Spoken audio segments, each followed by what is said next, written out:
Welcome back to The Explainer. Today, we're diving into a genuinely fascinating contrast between two entirely different worlds, both colliding in one single physical space. On one hand, we're going to look at the historical pursuit of absolute, flawless architectural perfection, and on the other, a deeply flawed modern system that is really struggling to measure human potential. It's quite the story, so let's jump right in.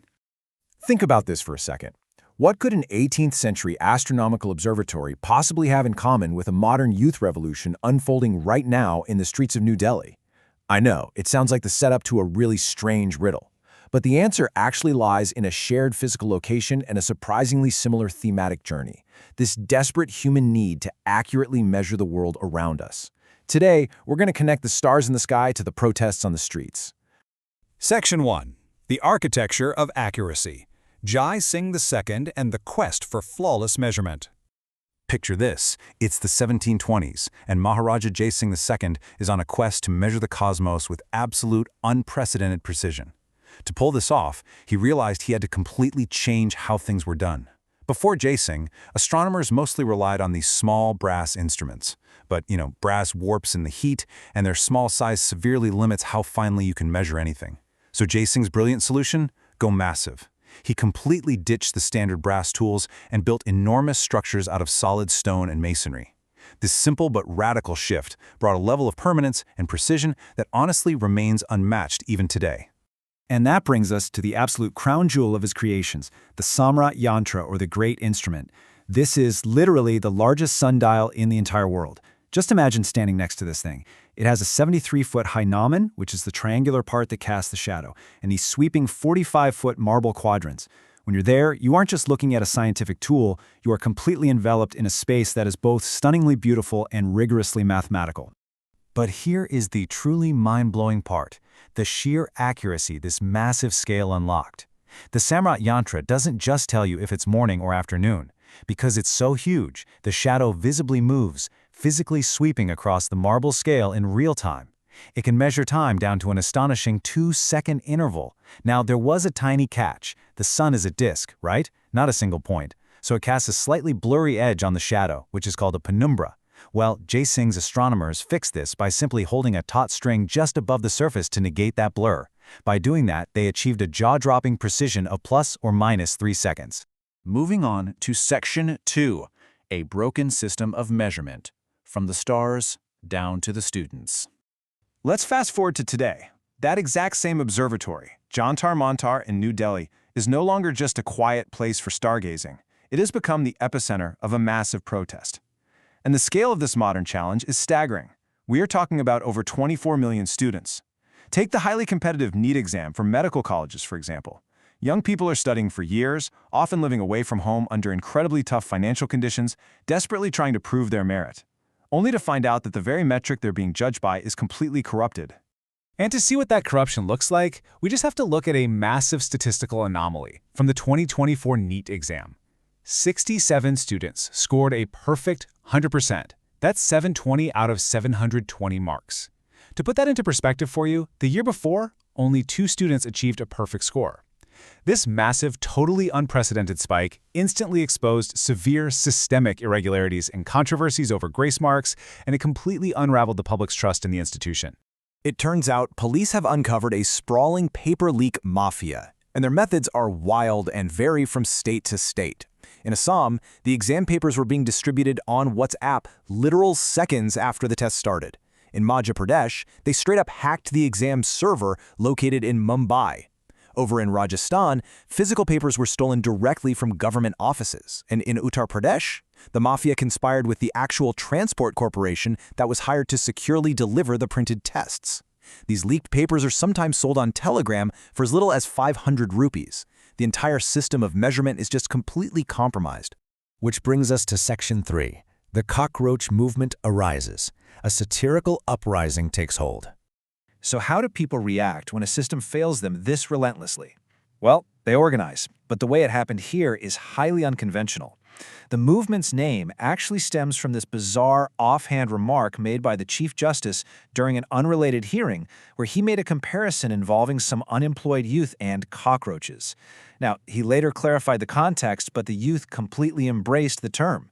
They took this offhand remark and turned it into a badge of honor, uniting totally frustrated unemployed job seekers under the satirical but very real banner of the Cockroach Agenta Party.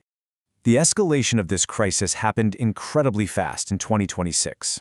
On May 3rd, the NEET exam was abruptly canceled amid rampant paper leak allegations. A couple of weeks later, on May 15th, the National Testing Agency announced a re-exam date. But, for the students, the damage was already done. That cancellation pushed the youth away from their study desks and straight out into the streets. By June 6th, the cockroach movement had initiated massive protests right back at Jantar Mantar. Section 4. Protests at Jantar Mantar, reclaiming the space of precision. So today, that very space of ancient precision is being reclaimed to demand modern accountability. The scenes have been intense, with clashes breaking out and police using tear gas on self-mobilized students and their families. These protesters have laid out very clear demands. They want strict exam reforms, compensation for the families of students who have tragically taken their own lives due to the immense stress, and the immediate resignation of Education Minister Dharmendra Pradhan. His tenure has been under heavy scrutiny amid these repeated leaks, and protesters are specifically pointing to his political profile, which factually includes 5 outstanding criminal cases, as fuel for demanding accountability right at the very top. Now, you might be wondering, why is this specific protest rattling the government so much?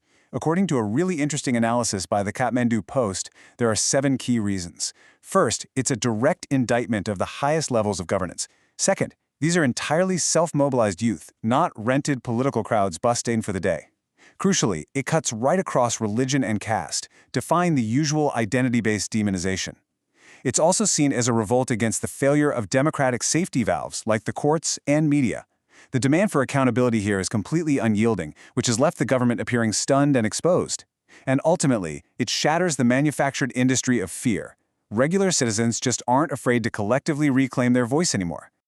And finally, Section 5. Fixing a leaky system, rebuilding trust through tech and law.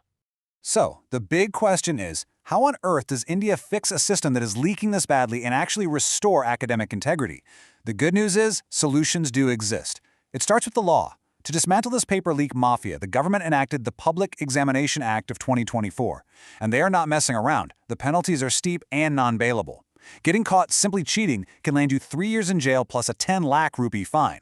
But if you're caught as part of the syndicate actually leaking the papers, you're looking at up to a decade in prison and a massive fine of up to 1 crore rupees. But, laws are just words on paper if you don't have the tech to back them up. IIT Kanpur has proposed a brilliant, highly secure computer-based test system that works in 3 really clever steps. First, the exam paper is downloaded to a secure local network just 30 minutes before the test. Second, the internet service at the entire center is completely physically shut down. No Wi-Fi, no data, nothing. Finally, the paper is pushed to individual screens exactly 5 minutes before the start time.